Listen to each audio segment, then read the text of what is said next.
Bismillahirrahmanirrahim. Assalamu alaikum, hürmetli görürmenler. İstiklal gündelik haberlerimizi görüşünlerine karşı alımız. Ben Abdullah Yalqun. Programımızda vatanımız Şarkı Türkistan ve dünya gün tertibindeki en mühim haberlerini huzuruna sunumuz. Qeynamızda qıtanlar ekranımızda olsun. İstanbul'da Şarkı Türkistanlıkları heyetleşiş faaliyeti ötküzüldü.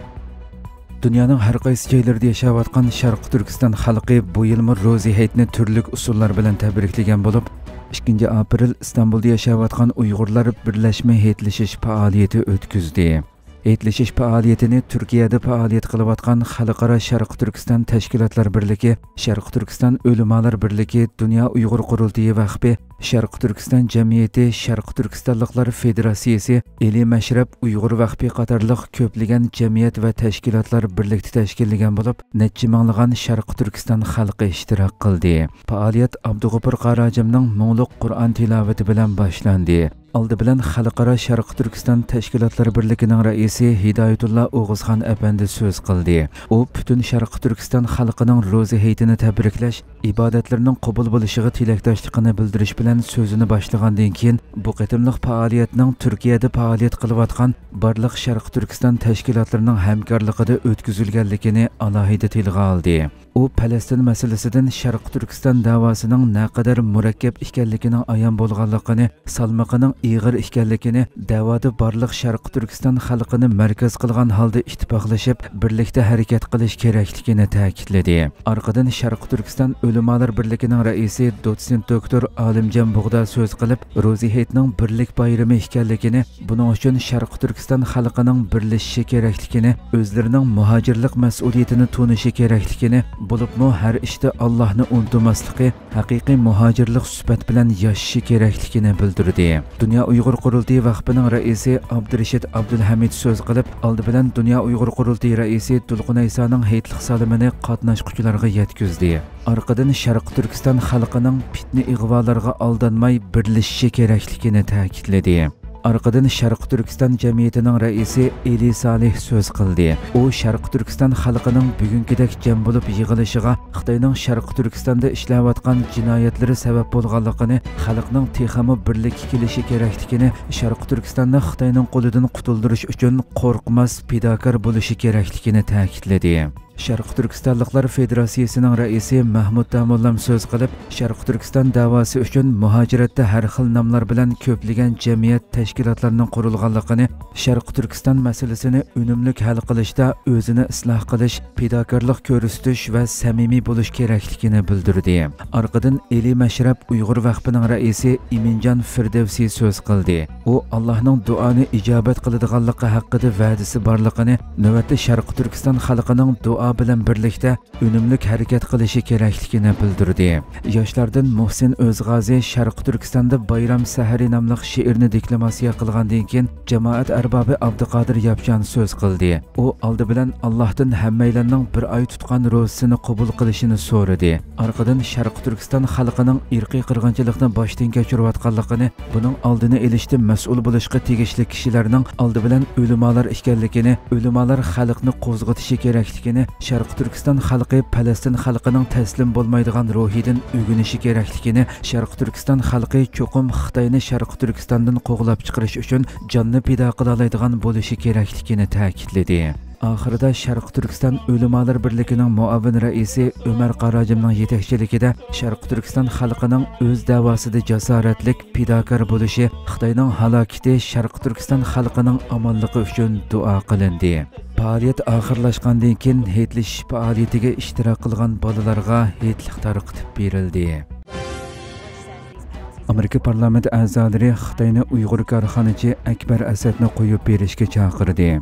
Amerika parlamentidagi Demokratchilar va Cumhuriyatchilar partiyasidan tashkillangan 2 partiya a'zolari Xitoydan Uyg'ur korxonachi Akbar Asad bilan inson haqlari faoliyatchisi Deng Jiaoxining qo'yib berilishini talab qildi. Amerika ovozining bu vaqtdagi xabarida bildirilishicha, Amerika parlamentidagi har 2 partiyaning a'zolari 10 aprel bayonot e'lon qilib, Xitoyning Uyg'ur korxonachi Akbar Asad va inson haqlari faoliyatchisi Deng Jiaoxini turmaga tashlaganligini ayblagan. parlament a'zolari Xitoyning ularni nahaq qo'lga olganligini ta'kidlash hamda Xitoy doiralarini ularni tezdan qo'yib berishga chaqirgan. Amerika Avam Palata a'zosi Jim Rich va Amerika Kengash Palata a'zosi Chris Coons qatorliq ikki Kengash Palata tashqi munosabatlar komitetining a'zolari Akbar Asadning nahaq tutib turilganiga 8 yil bo'lgan bir paytda uning ahvolidan ig'ir andisha qilayotganligini o'tirg'i qo'ygan. Ikki Kengash Palata a'zosi bayonotida Akbar Asad Xitoy Kompartiyasi tarafidan kishilik huquq dafsandachiligiga uchragan nurg'un Uyg'ur va boshqa musulmonlar ichidan biri. Amerika Xitoyning Uyg'ur va boshqa musulmonlarga qarshi ijro qilayotgan irqiy qirg'inchilik va insoniyatga qarshi jinoiy qilmishlariga ko'z yumalmaydi. Biz ularning xalqaroda e'tirof qilingan kishilik huquqlari uchun davomli kurash qilamiz hamda Akbar Asadni o'z ichiga olgan nahaq qo'lga ilinganlarning qo'yib berilishini talab qilamiz deyilgan. Ma'lum bo'lishicha, Akbar Asad 2016-yili 2-oyda Amerika Davlat ishlari mahkamasi qo'llagan rahbarlik programmasiga qatnashish uchun Amerikaga taklif qilingan bo'lib, u 2016-yili 4-oyning 9-kuni Sharq Turkistonga qaytib ketgandan keyin Xitoy tarafidan qo'lga ilingan. Xitoy keyin uni atalmish bo'lgunchilikka qutratqulik qilish jinoyati bilan 15 yillik qamoq jazosiga hukm qilgan. Amerika Xitoyga qarshi ittifoqni kuchaytirdi. Amerika prezidenti Joe Biden 10-aprel Xitoyga qarshi muhim ittifoqdoshi bo'lgan Yaponiya bosh vaziri Fumio Kishida uchun katta kutib olish marosimi o'tkazdi. Biden Yaponiya Amerika munosabatining bahordagi Navro'z guliga o'xshash gullab yashnaganligini ta'kidlash bilan birga Fumio Kishidani Iroqni ko'ralaydigan jasur rahbar deb sifatladi. Fransiya xalqaro radiosining xabar qilishicha, Biden 10-aprel Amerikaning sovuq munosabatlar urushidan buyon Yaponiya bilan bo'lgan mudofaa munosabatining ko'rinarli kuchayganligini e'lon qilib, Avstraliyani o'z ichiga olgan havo mudofaa hamkorligining kengayganligini, Yaponiyaning Amerikaning Xitoyga qarshi turish strategiyasidagi muhim ittifoqdoshi ekanligini ta'kidlagan. Biden Yaponiya bosh vaziri Fumio Kishida bilan o'tkazgan muxbirlarni kutib olish yig'inida ikki davlat birlikda mudofaa va bexatarlik hamkorligini kuchaytirish uchun qo'mondonlik va kontrol qurilmasini zamonaviylashtirish qatorliq muhim tadbirlarni qo'llanmoqda.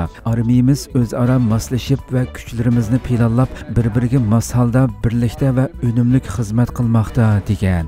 Biden bayonotida yana Amerika, Yaponiya va Avstraliyaning birlashma havo mudofaa to'rini yo'lga qo'ydiganligini e'lon qilib, Yaponiya, Amerika va Avstraliya tunji qatim boshqariladigan bomba to'ri va mudofaa sistemasi qurib chiqadi. Ammo bu ittifoq butunlay mudofaa xarakterini oladi degan. Tayvan bo'g'izidagi jiddiychilik Bidenning Fumio Kishida bilan o'tkazgan suhbatidagi muhim tema bo'lgan bo'lib, Biden bilan o'tkazgan birlashma muxbirlarni kutib olish yig'inida so'z qilgan Yaponiya bosh vaziri Fumio Kishida Tayvan bo'g'ozining tinchligi va muqimligini alohida ta'kidlagan. U bayonotida biz Tayvan bo'g'ozidagi tinchlik va muqimlikning muhimligini ta'kidladik va ikki qirg'oq masalasining tinch hal qilinishiga ilhom berish maydonimizni muayyanlashtirdik degan.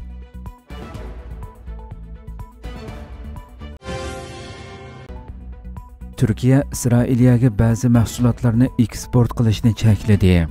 Turkiya Isroiliyaga 54 mahsulot turini eksport qilishga cheklama qo'yishni qaror qildi. Turkiya Savdo ministrligi Isroiliyaga ba'zi mahsulotlarni eksport qilishga cheklama qo'yilganligi to'g'risida bayonot e'lon qildi.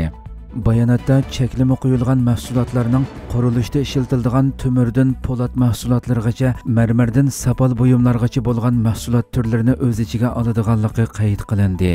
Bayonotda yana Turkiya 2024-yili 9-apreldan boshlab Isroiliyaga bir qism mahsulotlarning eksportini cheklashni qaror qildi. Qaror munosabatlik ministrlik tarafidan darhol ijro qilindi. Cheklamalar Isroiliya G'azzada darhol urush to'xtatadiganligini jakarlig'icha insonparvarlik yordamlarining yetarli darajada va uzluksiz yetkazilishiga ruxsat qilg'icha kuchga ega bo'ladi deyildi.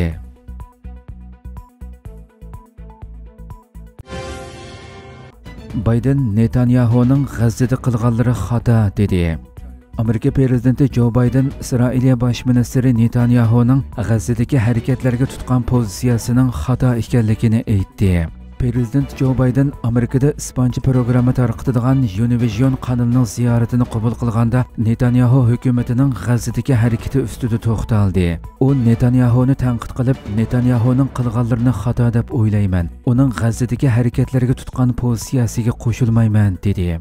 U Isroiliyani G'azzada darhol urush to'xtatish uchun qadam tashlashga va insonparvarlik yordamlarining yetkazilishiga ruxsat qilishga chaqirib, G'azzadagi kishilarning tibbiy va yemak-ichmak ehtiyojlarini qamdashga hech qanday bahona ko'rsatishga bo'lmaydi. Buni darhol amalga oshirish kerak dedi. U Isroiliya bosh ministri Netanyahu bilan 4-aprel telefonda ko'rishganda Isroiliyaning bu masalada qadam tashlashini chaqiriq qilgan edi. Xalqaro insonparvarlik yordam tashkilotining 7 xodimining Isroiliya tarafidan o'ldirilganligini ayblab, mazkur tashkilotga va rayonda faoliyat qilayotgan boshqa insonparvarlik yordam tashkilotlariga qilingan hujumlarni, shundaqla G'azzadagi insoniy vaziyatni qabul qilg'ili bo'lmaydiganligini ta'kidlagan edi.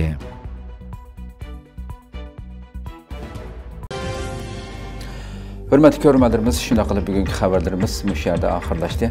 Atigi programmamizni ko'rishgacha omon bo'linglar. Assalomu alaykum va rahmatulloh.